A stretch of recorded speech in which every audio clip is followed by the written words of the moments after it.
شقیق نے بیان کیا انہوں نے حذیفہ رضی اللہ عنہ سے سنا، انہوں نے بیان کیا کہ ہم حضرت عمر رضی اللہ عنہ کی خدمت میں بیٹھے ہوئے تھے کہ انہوں نے پوچھا تم میں سے کسے فتنے کے بارے میں نبی کریم صلی اللہ علیہ وسلم کا فرمان یاد ہے؟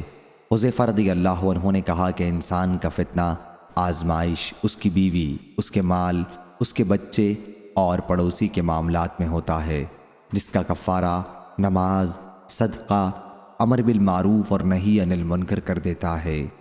حضرت عمر رضی اللہ عنہ نے کہا کہ میں اس کے متعلق نہیں پوچھتا، بلکہ اس فتنے کے بارے میں پوچھتا ہوں جو دریا کی طرح ٹھاٹھے مارے گا۔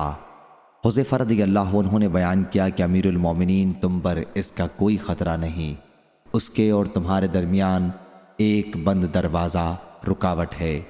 عمر رضی اللہ عنہ نے پوچھا کیا وہ دروازہ توڑ دیا جائے گا یا کھولا جائے گا؟